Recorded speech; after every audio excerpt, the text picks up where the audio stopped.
లక్ష్మీ సమేతుడయ్యి భగవంతుడు శివనారాయణ పరిపాలించు. ఆ రోజుల్లో మనుషులకి 1,00,000 సంవత్సరాలు.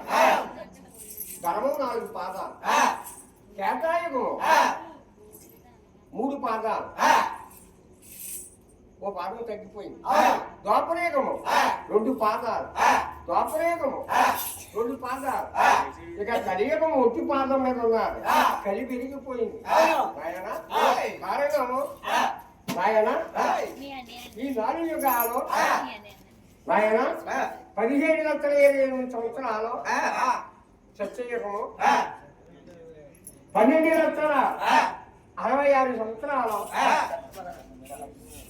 ద్వాపరయుగము, కేతాయుగము 8,64 సంవత్సరాలు ద్వాపరయుగం, 4,32 సంవత్సరాలు కలియుగం. కలియుగం వచ్చి 5,014 సంవత్సరాలు అవుతుంది. అంటే మనం 150 సార్లు చచ్చిపోయి పుట్టుంటాం. మరణించిన వారికి జన్మ ఉన్నది, జన్మించిన వారికి మరణం ఉన్నది. జీవులు 84 లక్షలు కూడా ఇక్కడే రాయనా. కాబట్టి ఈ 4 యుగాలు కూడా 43,20,000 సంవత్సరాలు. ఇలాంటి 72 అయితే, ఇలాంటి 72 యుగాలైతే ఒక కల్పం అంటారు. అలాంటి కల్పాలు 14 అయితే బ్రహ్మదేవుడికి ఒక రాత్రి పోగొడదంట. కాబట్టి నాయన ఈ భూమి ఈ భూలోకాలు కూడా చుట్టప్పుడు కూడా ఆయన పరమాత్ముడు పుట్టే పరబ్రహ్మ. ఆ బ్రహ్మ పుట్టి ఈ చుట్టిని ఎలాగ నడిపించాలి అని దీర్ఘంగా ఆలోచించి 3 భాగాలు అయ్యేది. 3 భాగాలు ఎలాగంటే ఓంకారం, అహంకారం, నిరోకారం. నాయన అండ, పిండ, బ్రహ్మాండం ఈ 4, 6 కూడా మన దగ్గర ఉన్నాయి. కాబట్టి 3 భాగాలు అయ్యి 3 ఏపుడికి వెళ్ళి ఒక చోట కలుసుకుండేటప్పటికి ఆరిహో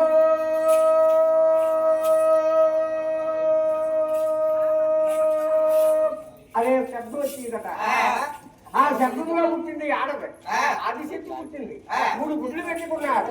3 పల్లి లేదు కాబట్టి తన కుడి రెక్కలో వేసి ఉండి ఎడవ రెక్కతో పొలి వేరు చేస్తుంది. సగం మార్గాన్ని తిరుగుతున్నారు. అలా తిరిగి సమయంలో కూడా అందులో ఒక గుడ్డు కలుగుతుంది. నాయనా అడిగా కలిపోయి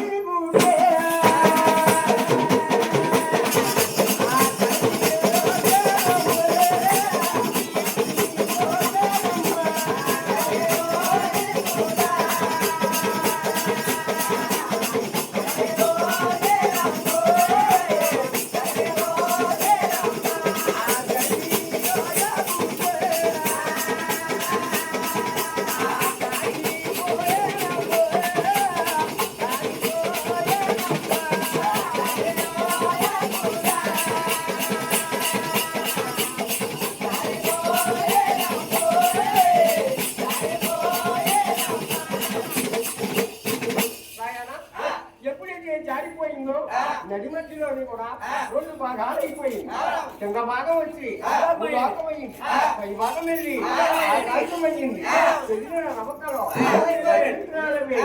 నాయన అందులో ఉండి పొలరే ఇంకా చంద్రులవి నాయన అందులో ఉండే సొల్లు సంగ్రహాలయమే నాయన.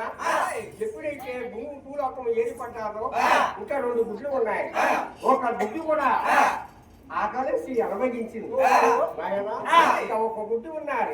అదిగా ఒంటి గుడ్డి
వాటకొచ్చారు భూములు భూగడ్డ కూడా ఏర్పడ్డారు పాఠం కావలసింది కాయాపండు కూడా కాస్తున్నాయి ఈ అభివృద్ధి పొలిమేరి చేసి ఈ కాయాపండుతో ముగ్గురు కూడా చక్కగా గుర్తుంది అది వచ్చినప్పుడు ఒకనాడు కాలమనే అమ్మా మా ముగ్గురు కూడా మూడు జారీ అనుకుంటాం నువ్వు సంపాదించిన కాలంటే మాకు పంచిపెట్టేమన్నా అలాగని ఎప్పుడైతే అన్నారో ఆదిశక్తి చక్కగా వాటాలు చేస్తుంది ఈ భూలోకం అంతా ఒక వాటా చేస్తుంది సప్త సముద్రాలు ఒక వాటా చేస్తుంది పర్వతాలన్నీ ఒక వాటా చేస్తుంది అంటే పర్వతాల మీద ఎన్ని జీవరాశులు అయితే ఉన్నాయో భూలోకంలో అనేక జీవరాశులు ఉన్నాయి భూలోకంలో ఎన్ని జీవరాశులు అయితే ఉన్నాయో సప్త సముద్రాలు ఎన్ని జీవరాశులు ఉన్నాయి అయితే పర్వతాలు సాంబశివుడి వాటానికి వచ్చింది సాంబశివుడు అన్నాడు పర్వతాల మీద రాక్షసులు కొడతారు వాళ్ళు ఏదో తపస్సు చేస్తారు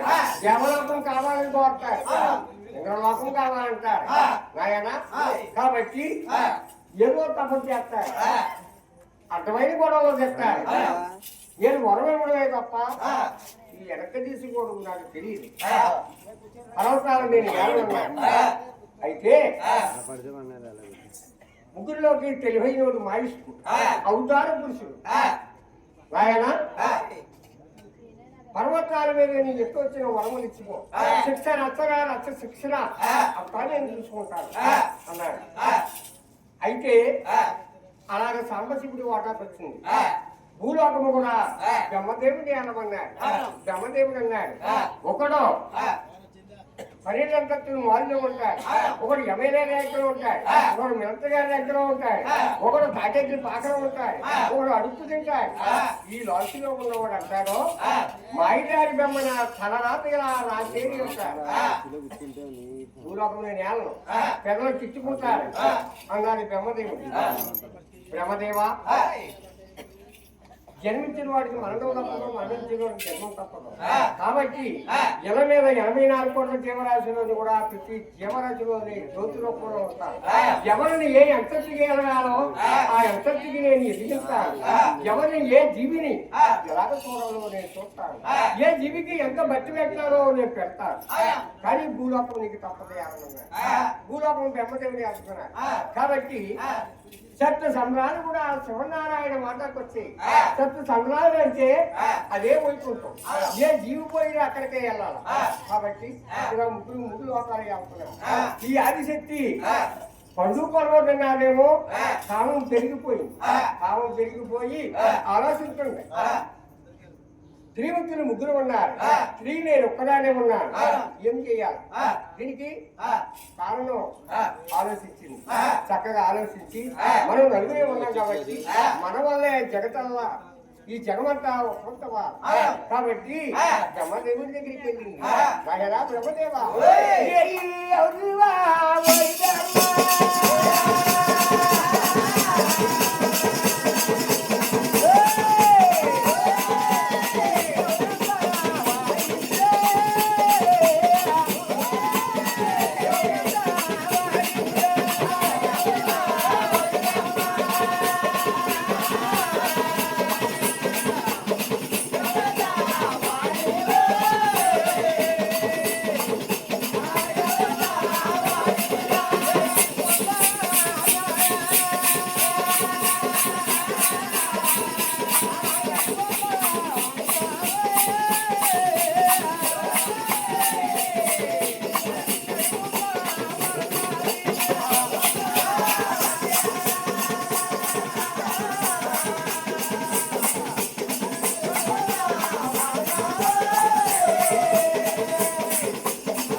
ఇది సాధ్యం కాదు కదా నీ గర్భాన్ని పుట్టి నిన్ను పొందడము అసాధ్యం అన్నాడు బ్రహ్మదేవా పురుషులు ఈ ముగ్గురు ఉన్నారు ఇది నేను ఒక్కదానే ఉన్నాను కాబట్టి మన వల్ల ఈ జగతల్లా ఉత్పత్తవ్వాలి రాయన నన్ను పొందాలన్నా నేను పొందాలన్నాడు బ్రహ్మదేవుడు చేతిలో ఉన్న గౌరి పెట్టాలు పెట్టి తల పైన పెట్టి భస్మం చేసేస్తుంది అలాగనే సాంబశివుడి దగ్గరికి వెళ్ళింది నాయనా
పొందడం ఇది సాధ్యం కాదన్నా.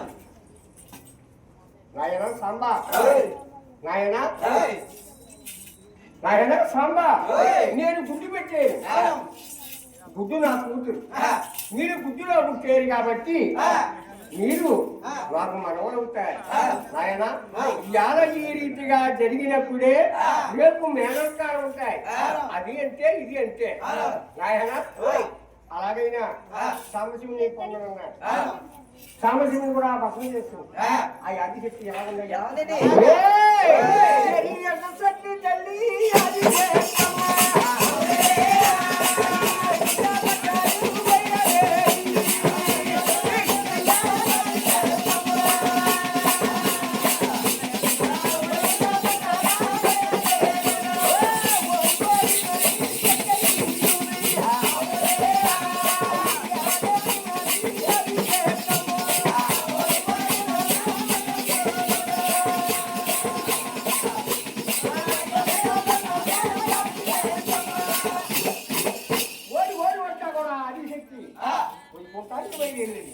నాయన వైకుంఠంలో ఉన్న శివనారాయణ లక్ష్మీనారాయణ ఆ వచ్చే ఆదిశక్తి వస్తున్నాడు. ఓహో ఏదో కారణం ఉంది, మా కన్నా తల్లి వస్తుంది. అలాగే కూడా వచ్చి శక్తికి ఎదురుగా వెళ్ళేది. అలాగంటున్నాడు, అమ్మా ఇలా మీద మనకు కన్నావు కదా, మాకేదో దారి చేయాలి కదా. అప్పుడు ఆదిశక్తి అనుకోండి. ఆ ఆదిశక్తి కూడా ఏమనుకుందయ్యా, శివనారాయణ అయితే మా ఇస్తే నా మాటకే, నా మాటలో నా దారిలోకి వచ్చే అలాగనుకున్నాను. నాయన పొందితే నన్నే పొందాలి అని ఆదిశక్తి అన్నారు. శివనారాయణ ఏమన్నాడంటే, అమ్మా పొందుతాను సరే, నేను పొందడానికి నా సర్వశక్తులు కూడా నీ దగ్గర ఉన్న గౌరి వ్యక్తాలు కూడా నాకు దారపోసేయమన్నాడు. నీ దగ్గర ఉన్న శంకు చక్రం దారపోసేయమన్నాడు. ఆదిశక్తి కామంలో ఉంది కాబట్టి ఆడ రాయాలంటే జ్ఞానాలంటే ఆదిశక్తి కామంలో ఉన్న ఆదిశక్తి శంకు చక్రాలు కూడా దారపోస్తుంది. ఆయన ఆ చేతిలో గౌరి వ్యక్తం తీసుకుంది ఆదిశక్తిని భస్మ చేస్తుంది. ఆయన ఆ ఆదిశక్తిని సగం పొలం తగ్గించి మండు బట్టి దూరం చేసి నువ్వు మైలపడ్డావు సప్త సంద్రానికి స్థానాలు చేసిరమ్మన్నా. ఆదిశక్తి బయలుదేరితే సప్త సంద్రాలు కూడా దూరం అయిపోతున్నాయి. మహా కోపంతో ఆదిశక్తి వెనక్కి మళ్ళింది. ఓ మా కన్నా తల్లికి ఏదో పరాభావం జరిగింది. ఆదిశక్తి కోపంతో వస్తుందని చిన్న బొగ్గుపై కాయించి కిందికి పెట్టేది. అది ఎంతకుండా 105 ఎకరాలు 99. నాయన అందులో అటు వెళ్ళి వస్తే వాడే ముగ్గి నిండా అంటుకుంటుందంట ఆదిశక్తికి. చీ అనేది దున్నపోతులాగా అలాగ దున్నపోతుని తీసుకొచ్చేది. అలాగ ఒకటే సుట్టించుకొస్త ఆదిశక్తి తలపైన చెట్టాలు పెట్టగా ఆదిశక్తి భస్మైపోయి శక్తిని కూడా 4 భాగాలు చేసేది. 4 భాగాలకి ఔషధి కొడుతున్నాడు. ఎలాగనంటే కొలతలే వచ్చేది అహంకారంతో వస్తుంది కాబట్టి పార్వతి అనే పేరుతో ఉత్తరించబడ్డారు. ఆయన ఎస్పీకి ఉత్తరించబడ్డారు. రెండోసారి చదువుల తల్లి సరస్వతి, మూడోసారి సాగర కన్య లక్ష్మీదేవి. అవరలో దానంలో కూడా సంద్రాన్ని మధ్యించాలి. ఆ నాలుగు సాగర కన్య లక్ష్మీదేవిగా కొడతాడు. సౌందర్యుడు మీకు మామగారు అవుతాడు. అందాక నిరోధించి ఉండమన్నారు. 4వ భాగం శక్తిగానే పుట్టమన్నాడు. ఊరూరికో శక్తిగా పుట్టు. 4 యుగాల్లో కూడా నువ్వు శక్తిగా పుడితే ఈ పిల్లలంతా నీకు పూజింపబడతావు. అలా వదిలిపెట్టి నాయన వీరి ముగ్గురు కూడా 3 లోకాలు వెళ్తున్నారు. వీరి ముగ్గురు చేసి పని ఏమిటంటే పురుడు సమయమని ఏ జీవికి పురుడు వచ్చినా పురుడు సమయం అక్కడే ఉంటారు. నాయన బ్రహ్మదేవుడు తన నాత రాస్తాడు. నాయన సాంబ నారాయణుడు యక్షితగ్గులు ఎవరు ఏ అంతస్తులో ఉన్నారో అవి రాస్తాడు. ఇవన్నీ రాసిన ఈశ్వరుడు చిన్నాకి అనుమతి ఇచ్చేవాడు ఎన్నున్నా తిన్నాడు కదా చిన్నాకి అనుమతి ఇచ్చేవాడు మాత్రం చెప్పాడు ఇలా ముగ్గురు కూడా తలరాత్రులు రాసి చిన్నాకి అనుమతి ఇచ్చి బతకనాకి దారిచ్చి ముగ్గురు కూడా ఈ రీతిలో వెళ్తున్నారు. అటువంటిదప్పుడు కూడా ద్వాపరయుగంలో కలి పుట్టింది ముందు. ఆ కలి ఎన్నో హరాస్కాలు చేస్తుంటాయి. అలాగనా ఆ బాధ భరించలేక భూదేవి కన్నీరు పెట్టింది. నాయన పురగమాముడి దగ్గరికి వెళ్ళింది. అమ్మ కంగారు పడకం ఎవరు యజ్ఞాలు ఉన్నాయి, యజ్ఞాలు అయిపోయిన తర్వాత శ్రీహరి గురువాపడికి తీరాలు చేస్తాం. అలాగనా అదే సమయంలో బ్రహ్మదేవుడి కొడుకు నారదుడు కూడా సత్యులాకారం వచ్చి నాన్నగారు భూలోకంలో భక్తులు శ్రీహరి గురించి ఎదురు చూస్తున్నారు, సింగాన గారికి ఆ భూలోకానికి రారన్నారు. నాయన ఎవరు యజ్ఞాలు జరుగుతున్నాయి, యజ్ఞాలు అయిపోయిన పిల్లకే శ్రీహరి భూలోకానికి వస్తానన్నారు. సరే నేను వెళ్ళిపోతున్నాడు. ఎన్ని దారిలో యజ్ఞాలు జరుగుతున్నాయి. ఓహో మా నాన్నగారు అన్నారు యజ్ఞాలు జరుగుతాయని. సరే వెళ్ళి చూసి వస్తారని ఆ యజ్ఞాల దగ్గరికి వెళ్ళి నాయన మీరు యజ్ఞాలు చేస్తున్నారు ఎవరికయ్యాలన్నారు. వాళ్ళు కూడా యజ్ఞాలు కూడా అనుభూతి పెట్టలేదట. ఇందులో ఎవరు గొప్ప వాళ్ళకి కూడా తెలియలేదు. కాబట్టి నాయన ఒకరు గమనివిడికి అన్నారు, ఒకరు సాంబశివుడికి అన్నారు, ఒకరు శ్రీహరికి అన్నారు. నాయన ఈ ముగ్గురులోని ఎవరు గొప్ప అన్నారు.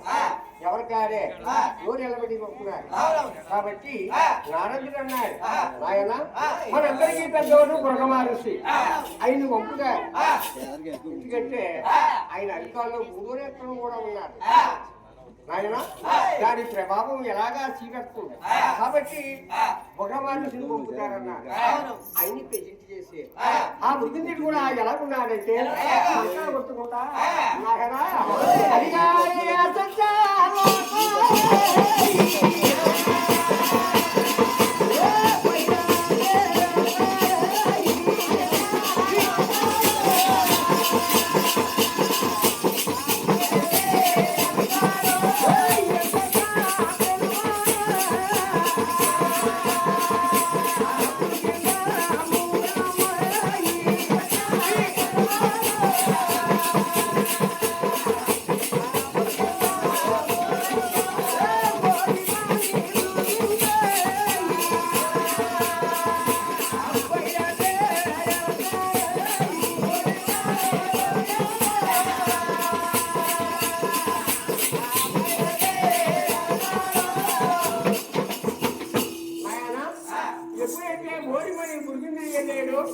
నాయనా సత్యలోకములో బ్రహ్మదేవుడు ఏమి చెప్తున్నాడయ్యా నాయనా అదిగా చంద్రుడా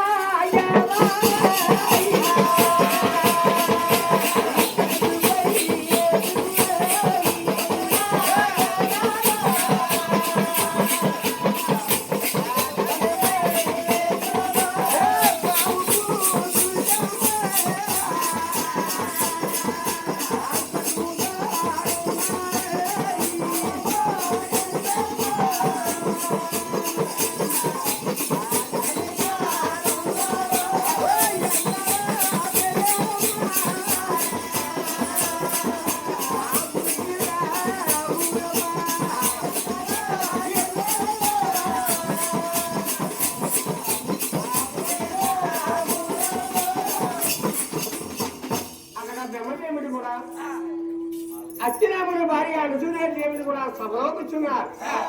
ఈ బుద్ధుడు ఎన్నినట్టే వెళ్ళి ఈ మృగమహర్షి కూడా బ్రహ్మ కూర్చుని సింహాసనంలో కూర్చున్నారు. నాయన బ్రహ్మదేవుడిది తమో గుణము. ఈ గుణం ఉన్నవాడు ఎవరన్నా ఇంత పాపం మూట కట్టుకుని ఈ భూలోకంలో పుట్టారు.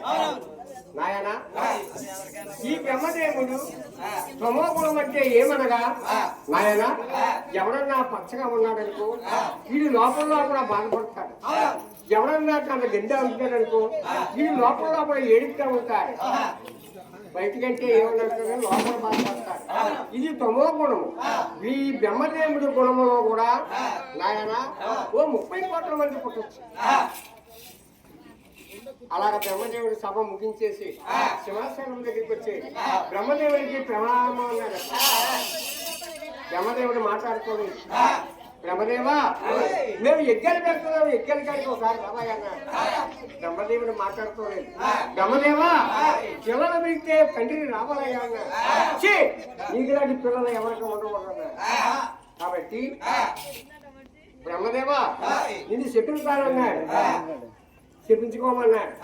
బ్రహ్మదేవా నీకు పూజలు పురస్కారాలు ఉండవు, లేకపోతే పోలే శ్రీమంతుడు ముగ్గురుగా పూజింపబడతానన్నాడు బ్రహ్మదేవుడు. బ్రహ్మదేవా నువ్వు చుట్టుకట్టవే గాని నీకు ఇల మీద గుళ్ళు గోపురాలు ఉండవన్నాడు, లేకపోతే పోలే అన్నాడు. బ్రహ్మదేవుడు 2 చేతులు చేస్తాడు. గురిగంధాములు చెప్పించేది శాపనాకారం పెట్టి, శాపనాకారం పెట్టిన పుట్టింది కూడా ఎందుకు చెప్తున్నాడయ్యా? సత్యవాడు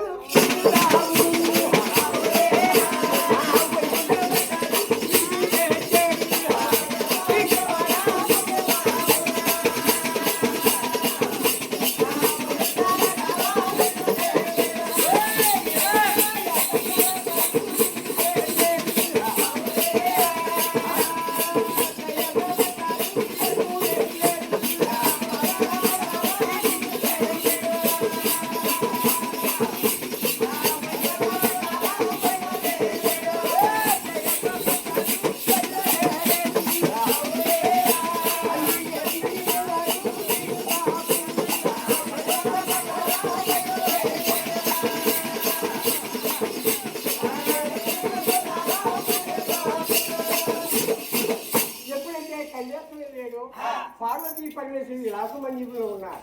ఎత్తికి పుట్టిందని గమనించలేదు. ఆ మృగమారుషుకి కోపం వచ్చింది. ఎందుకంటే దారిలో కలిపి వేసిచ్చే ఆ మృగమారుషులో కూడా కలిపి వేసిచ్చే. అయితే నాయన ఎప్పుడైతే గమనించలేదు శివద్వారం కాదు నా ద్వారపాలకుని పక్కకి తీసేసి లోపలికి ఎసపడి రజోగుణం రజోగుణము కాబట్టి ఈ గుణము ఎవరికైతే కాబట్టి నాయన గొడవ వచ్చినట్టే కర్రో కట్టో తీసుకుంటాడు, సవాళ్ళ మధ్య కలబడతాడు. అతను రజోగుణము కలవాడు నాయన. వీళ్ళు 35 కోట్ల మంది ఉన్నారు నాయన. మగోళ్ళలోనే కాదు ఆడవాళ్ళని కూడా ఉంటారు. గారికి బిడ్డకి జబ్బలాడతారు చూసావా, దాని నోట్లో నోరెత్తకూడదు అంటారు. ఆడ కూడా ఆడరవి దాని నోట్లో నోరెత్తకూడదు అంటారు నాయన. వీళ్ళ రజోగుణము గలవాడు యశ్వతి రజోగుణము కాబట్టి పక్కన ఉన్న గజాస్వరం తీసి క్రిందా మా వయసులో పుట్టి ఇలాంటి పనులు నీసిపోయావు అన్నాడు. అయితే పార్వతి దగ్గర ఉంది కాబట్టి యశ్వంటి కాక తగ్గింది. ఆ యశ్వంటి కూడా అలా గుర్తింది అంటున్నాడు. చేసుకోరా నేను వచ్చిన రాక నువ్వు గమనించలేదు. నీకు గుళ్ళు ఉంటాయి, గోపురాలు ఉంటాయి, తీర్థ యాత్రలు ఉంటాయి నాయన. ఏ గుళ్ళో ఉన్నా లింగ రూపం కా తప్ప నీకు నిజ రూపం ఉండదు. అలాగనే ఎలా ఉన్నాడు నాయన.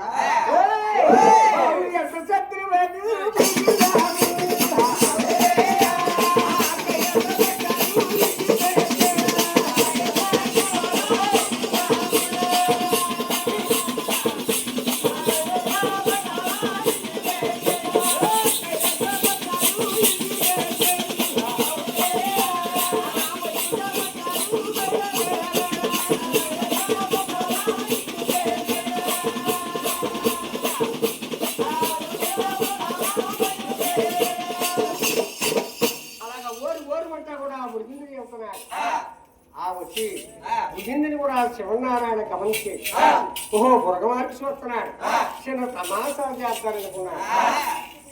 అలాగని అలా తల కింద చెయ్యి పెట్టుకుంది చూసి చూడనట్టు శివనారాయణ నిద్రపోతున్నాడు.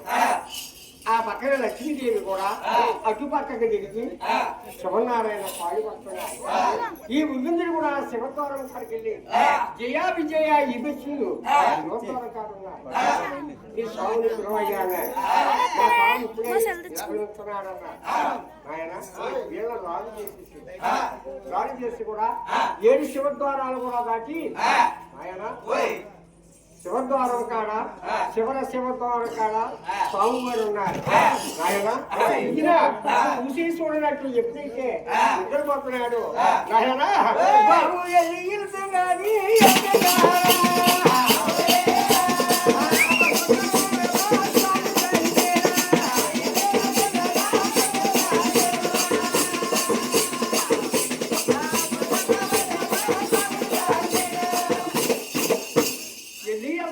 వర్షకాలం మీరు స్వామిని దండేసి స్వామి ఎప్పుడైతే దండాడో ఆ లక్ష్మీదేవి కూడా పుల్లు పడిపోయి లక్ష్మీదేవి సిగ్గిపడిపోయి పైకి లేచిపోయి షాట్కి వెళ్ళిపోయింది. ఈ శివనారాయణ పైకి లేచి నాయన గురిందా ఎప్పుడు సేవయ్యా అన్నాడు. అలా కూర్చో అలాగని కూడా శాసపాడు మీద కూర్చోబెట్టేది. ఎప్పుడైతే శాసపాడు మీద కూర్చోబెట్టేది లక్ష్మీదేవికి కోపం చెప్పు ఏమిటి మా ఆయన ఏదో చేస్తాడనుకున్నాం. మా ఆయన శాసపాడు మీద కూర్చోబెట్టి పట్టుకు రాస్తున్నా ఆధార కూడా నాగా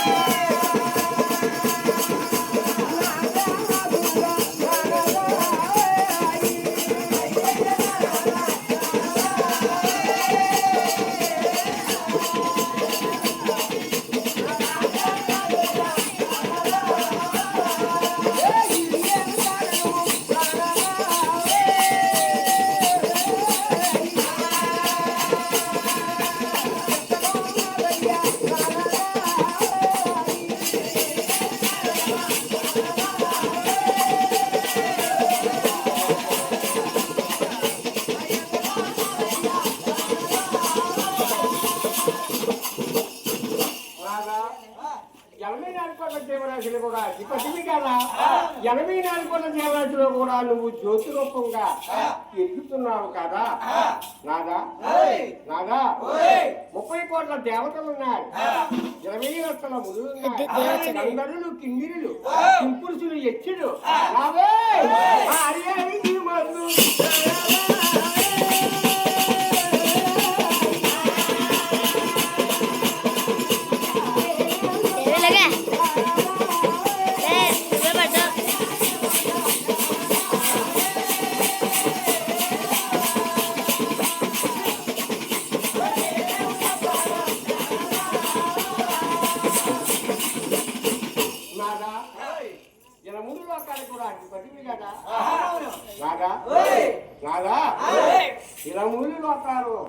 దేవతల కిందిళ్ళు కింపుచులు ఎంతో మందికి నువ్వు అధిపతివి కదా. నలుడు మనకి కూడా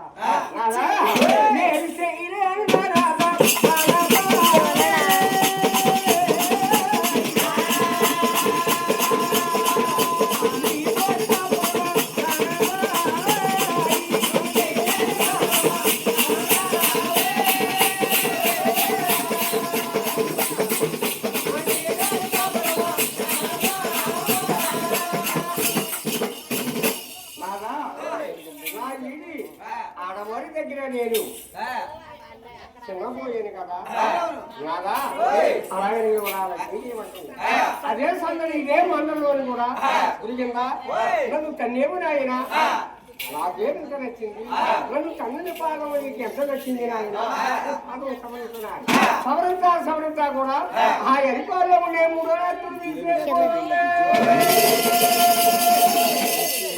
అప్పుడు దేవుడు ఎవరో గొప్ప గురిగిందకి అర్థమైపోయింది. అనుకోకుండా 2 చేతులు కలిసిపోయి వాడు బాబా వైకుంఠ వాస నందనందన వాయుగంగా ఏ గుళ్ళు కట్టినా నీకే కడతారు, ఏ పేరు పెట్టినా నీకే పెడతారు. నిన్ను మించిన వారు నిన్ను మెచ్చిన వారు 3 లోకాల్లో కూడా ఎవరూ లేరు. పాల బెల్లమ్మ కన్నా పంచదారల కన్నా అటు మొదలుగా ఉంది నీ కథలో ఎన్నెన్నో. మాను బాబా మేము యజ్ఞం చేసేము, యజ్ఞం కాడికి ఒకసారి రావాలన్నా సరే బుగుందా ఎగురులోకి వెళ్ళేరి ఎగురులో పాయసం పుట్టింది నాయన అవకాశాలన్నారు వెనక్కి వచ్చేటప్పటికి లక్ష్మీదేవి కూడా పాపగించి పొలాపులు పోయింది అలిగించి అమ్మగారి వాళ్ళకి పోయింది నాయన వైకుంఠం అంతా ఎల్లెల్ల పాపు వైకుంఠాలున్నా అలా తీసుకుపోయింది నాయన ఆనాడనంటే ఈనాడనంటే ఎవడ పేడవన్న అమ్మగారి ఇంటికి వెళ్తే ఇదిలోకి వెళ్తాడు ఇంటికి వస్తాడు ఇదిలోకి వెళ్తాడు కానీ ₹1 సంపాదించలేదు 10 రూపాయలు పాటు చేస్తాడు నాయన లక్ష్మీదేవి కూడా వెళ్ళిపోయింది వెళ్ళిపోయిన తర్వాత నాయన శివనారాయణ వైకుంఠం వచ్చి దేవతలందరూ కూడా నిలిపిస్తాయా అన్నారు లోకాలన్నీ కూడా ఏమా మాట్లాడుకో ఏమా మాట్లాడడానికి అయితే నాయన ఏమిటంటే మనోళ్ళు ఏం చెప్పారంటే ఈ దేవుని ఎన్నో కథలు ఉన్నాయి కానీ పట్టించుకోరు నా కడుపు నొప్పి వచ్చినా లంచకి వెళ్తే నీ కడుపు దెబ్బ నువ్వు రామని చెబుతూ పోతాడు నాయన కదా నాయన అప్పుడు కూడా లక్ష్మీదేవి ఎప్పుడైతే పాపం ఇచ్చిపోయిందో లక్ష్మీదేవే కాదు ఆనాన్ని వెళ్తే ఈ ఆడవాళ్ళు కూడా అమ్మగారికి పాపించుకోవడం అక్కడి నుంచే పుట్టుకుంటారు ఆయన అయితే లక్ష్మీదేవి పాపించిపోయింది అందరూ నిలకమన్నారు స్వామిని వారు 7 లోకాలు ఎతికించే ఆయన భూలోకం ఒకటి ఎతికించలేదు ఎందుకంటే ఈ గురుకుంది భూలోకం నుంచి బయలుదేరేది కాబట్టి లక్ష్మీదేవి కోపగించి కోపం మీద భూలోకం రావడం అనేసి భూలోకం ఒకటే ఎతికించడం అనేసి కాబట్టి ఎతికించి శివనారాయణకి పేనం చాలు వచ్చింది ఒక సించెట్టి కాడ పడుకున్నాడు సించెట్టి కాడ పడుకుంది నాయన ఆయన ఎవరు గమనించేది చిన్న జీవులు గమనించే చిన్నజీవులు అంటే సేవలు ఈయన దేవుడేమో అనుకున్నాడు దేవుడేమో అనుకుండి ఆ పెట్టి ఈ పెట్టి తెచ్చి శివనారాయణ మీద పెద్ద కోలి పుట్ట పోసేసి కోలి పుట్టలో ఉన్నాడు శివనారాయణ అలా కొంతకాలం గడిచింది మరో కొంతకాలానికి ఆయన దుర్గాకు బయలుదేరింది శివనారాయణకి ఆకలి తప్పులు అనాహారాలు లేవు లక్ష్మి దాహం లక్ష్మి దాహం లక్ష్మి దాహం అటువంటి సమయంలోని బ్రహ్మదేవుడి కొడుకు నారదుడు భూ సంచారానికి వచ్చే కోరిపుట్టల్లో మాటలు వినబడుతున్నాయి వెనక్కి పారిపోతే కన్యాపూరి పారిపోతే కన్యాపూరిలో లక్ష్మీదేవి ఎలా ఉన్నారయ్యా నూటక రుద్రాసుమాన మెరనందుని ధరించి తన నాదుడైన శ్రీహరి మేడం జరిపిస్తుంది అమ్మా అమ్మా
ఆపకంటామంటే కోలిపుట్టంలో చిన్నాన్నగారు లక్ష్మిని అలవకంటున్నాడు మన చిన్నాన్నగారు మనకు అక్కడమ్మా అన్నాడు చేసే పూజ బద్దమైపోయి పైకి వేసుకుంది లక్ష్మీదేవి నారదా దీనికి ఏమైనా పరోపాయం ఉన్నాడా ఉండపాడమే అమ్మా ఉన్నాడు సత్యలోకము నువ్వు జాబులు రాయి మా నాన్నగారు వస్తారు ఆయన ఆవుని చెయ్యి కైలాసపట్నం జాబురాయి నాన్నగారు వస్తారు ఆయన దూడని చేయి ఆవుని దూడని చేసి నువ్వు కొలసిన వారి యాసం వేసి అమ్మా ఆవుని దూడని దొక్కెళ్ళి మా నాన్నగారికి పెరదారం అయ్యానన్నా అప్పుడు కూడా ఆ లక్ష్మీదేవి ఏమంటుంది అదిగో బొమ్మ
పండుగ చూసి బెమ్మదేవుడు పరుగులు వచ్చేది.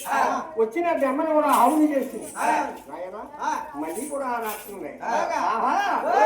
కైలాస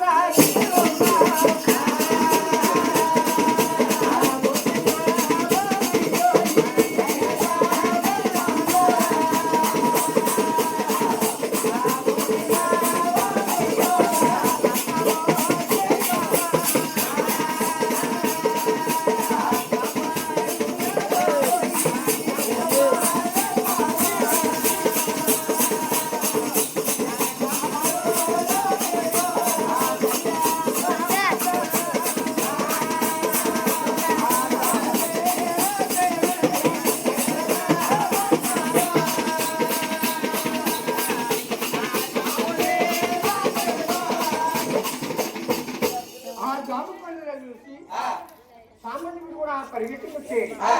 సామాన్యుడిని దూరం చేసి ఆయన జాడు కచ్చాపు పోసి వాడ తలపాటు చుట్టి చేపల కన్నా సేత పెట్టింది.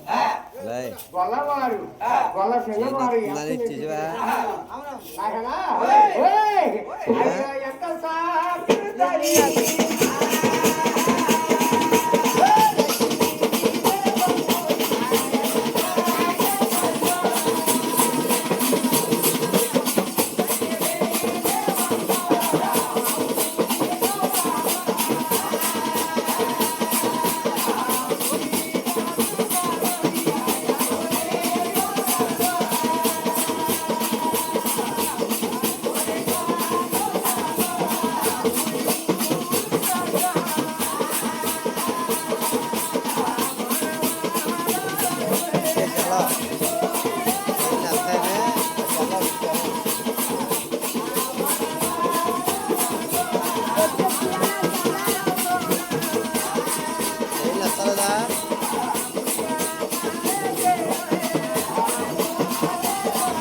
ఇది వీధి అంట వాళ్ళు వాడరంట ఆ లక్ష్మీదేవి అలా పులికేకలేస్తుంది. ఎప్పుడైతే పులికేకలేస్తుందో నాయన ఆ లక్ష్మీదేవి కూడా రాస